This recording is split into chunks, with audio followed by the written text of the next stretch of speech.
Ya, halo teman-teman semua. Kenalin nama saya Natalino Samuel. Saya merupakan mahasiswa Perbanas Institut jurusan Manajemen. Pada kesempatan kali ini saya akan memaparkan materi dari mata kuliah Talent Management tentang the context of global talent management.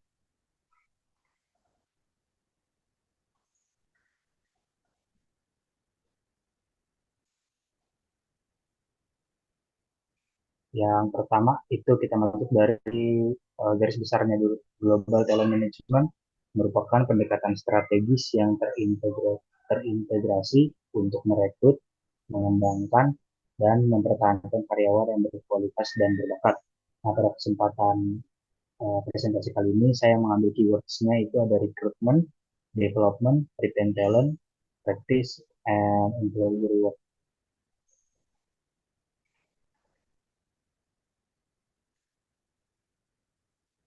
Nah, kita masuk ke benefits dan purpose dari brand ini.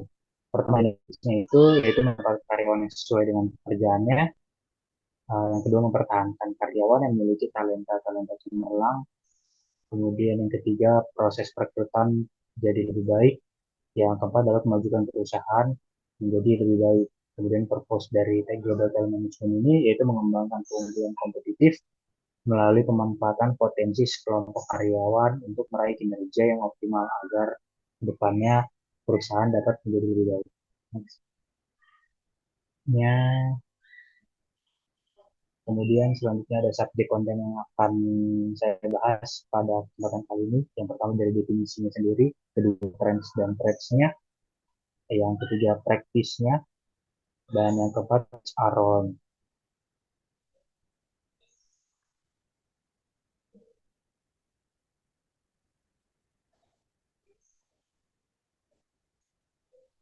Yang pertama ini kita masuk ke definisi dulu, yaitu strategi untuk menarik, memotivasi, membangun, dan mempertahankan karyawan yang performanya baik dan sesuai dengan tujuan perusahaan.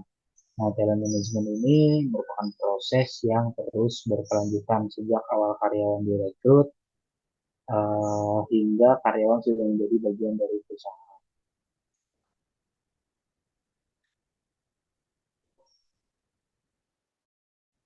Kemudian global talent in general itu ada tiga prosesnya. Yang pertama ada recruiting, yaitu melakukan seleksi, melakukan wawancara, dan pemilihan guna memilih kandidat-kandidat terbaik untuk posisi yang dibutuhkan oleh perusahaan.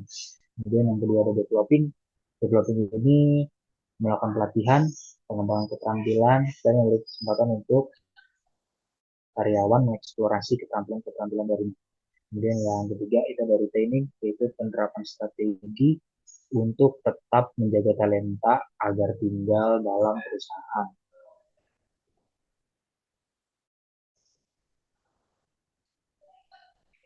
Nah, kemudian masuk ke trends dan trends-nya, yaitu trend manajemen talenta mengacu pada strategi, praktik, dan pendekatan yang up to date yang akan digunakan untuk menarik, mempertahankan, dan melibatkan pegawai. Nah, latar belakang tren ini dipengaruhi oleh perubahan bisnis dari teknologi, demografi, dan ekspektasi pegawai.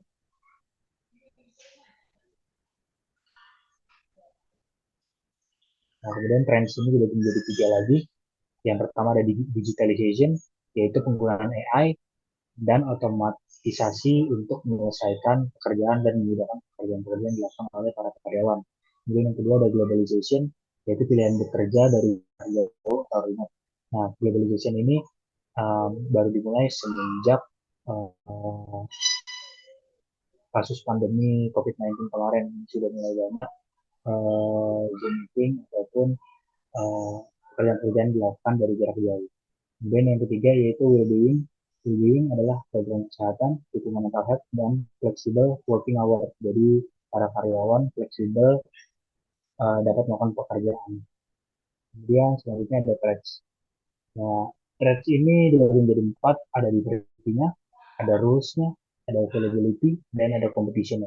Dari diversity itu ada perbedaan kemajemukan budaya, terus itu biasanya perusahaan punya regulasi yang berbeda-beda, Kemudian availability-nya itu ketersediaan talenta yang terbatas dengan uh, lowongan-lowongan pekerjaan yang dibutuhkan.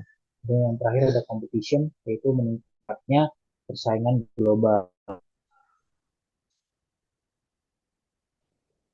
Kemudian ada practice. Nah, practice ini adalah upaya mengelola talenta dengan nilai performa dan potensi karyawan dalam pekerjaannya supaya pekerjaannya berjalan dengan optimal.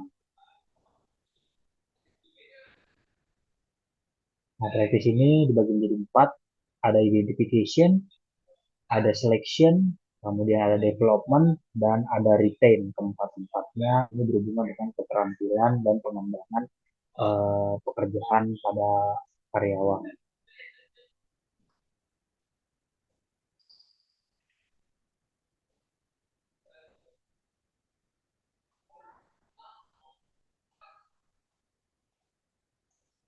Kemudian selanjutnya dari subjek konten yang keempat yaitu ada HR role.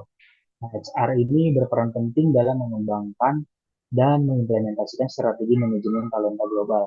Untuk meningkatkan performa karyawannya, diperlukan employee reward dari HR dari HR role sendiri ini.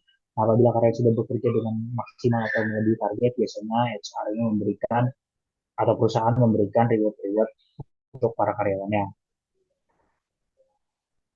Nah, apa aja sih employee rewards yang biasa diberikan oleh perusahaan kepada karyawannya? Yang pertama itu ada insentif salary, yaitu gaji bonus insentif. Yang kedua ada best employee, biasanya diberikan kepada karyawan terbaik pada bulan itu ataupun pada tahun tersebut. Ini ada vacation package. Ini ada paket untuk liburan, kemudian additional holiday, biasanya ada tambahan cuti atau tambahan libur untuk karyawan yang sudah mencapai target dan bekerja dengan optimal. Kemudian ini selanjutnya ada jurnal review yang berhubungan dengan global konteks talent management. Nah, ini jurnalnya ya, jurnal dengan juga menuju manajemen talent pada sektor publik, faktor yang mempengaruhi, tantangan, dan strategi. Ini jurnal wacana kinerja dari volume 25 nomor 2 halaman 159 sampai 184 dengan penulis Ramadhani Haryosono dan dipublikasikan November 2022. Teman-teman boleh di scan ini, saya sudah sediain barcode untuk yang mau melihat review jurnal dari saya.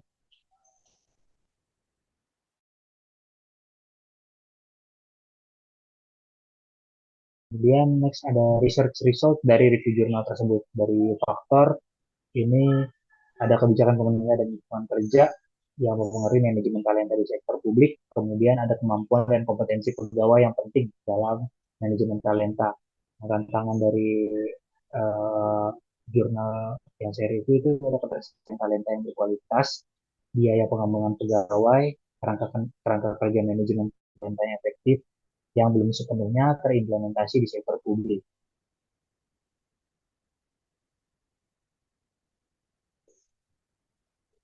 Nah, strateginya itu ada yang pertama pengembangan kerangka kerja manajemen talenta yang efektif dapat membantu perusahaan untuk mengelola talenta-talenta terbaiknya.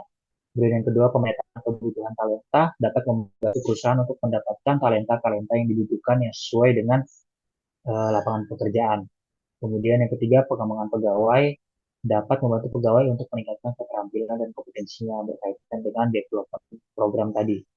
Kemudian pemeliharaan pegawai dapat membantu perusahaan untuk mempertahankan pegawai-pegawai terbaiknya. Ini juga berkaitan dengan retain talent yang sebelumnya untuk mempertahankan para pegawai. Nah, kemudian ini merupakan perusahaan, contoh dari perusahaan yang mengimplementasikan Global Talent Management, yaitu ada PT Bank Sentral Asia, BK,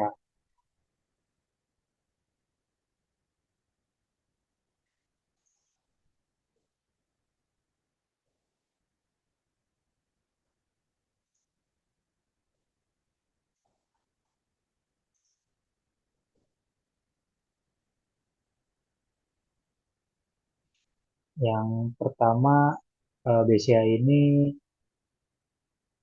mengimplementasikan sekali ya Global Talent Management karena dia melakukan identifikasi Nah, BCA ini melakukan identifikasi kebutuhan talenta melalui berbagai metode untuk mencari talenta-talenta terbaiknya, yaitu analisis strategi bisnis perusahaan, kemudian dari tren industrinya, dan dari profil karyawan-karyawannya saat ini. Ini ada contohnya, teman-teman. Kemudian rekrutmen. Nah, BCA ini merekrut talenta-talenta terbaik dari seluruh Indonesia melalui berbagai media.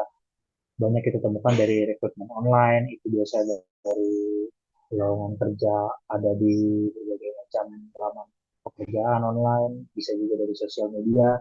Kemudian yang kedua itu ada rekrutmen dari kampus, misalnya BCA melakukan walk-in interview di kampus-kampus di Indonesia. Kemudian yang ketiga rekrutmen dari mitra bisnis dari Bank BCA. Selanjutnya ada development. BCA juga menerapkan pengembangan talenta yang dimilikinya melalui program pengembangan seperti pelatihan, mentoring, dan coaching.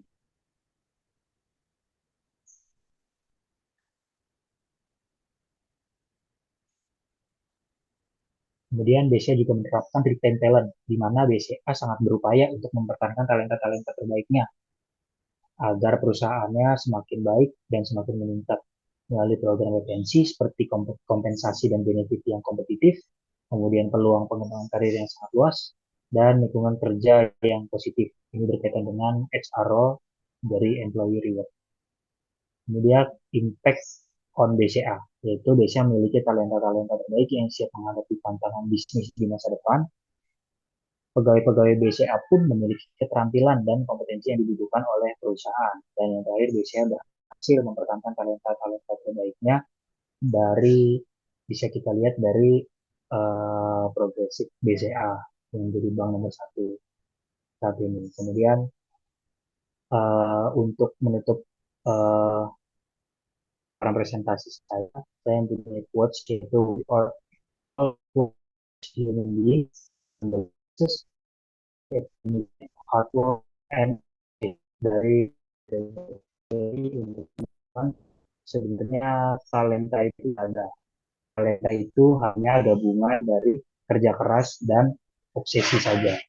Jadi untuk teman-teman yang belum menemukan talenta-talentanya, minat bidang karirnya di mana, teman-teman boleh melakukan misalnya mentoring, melakukan coaching, atau melakukan mencari sebenarnya talentanya itu ada di mana. Karena semua untuk menjadi yang terbaik harus dikombinasikan dengan kerja keras dan ambisius atau obsesi. Sekian presentasi dari saya. Terima kasih teman-teman.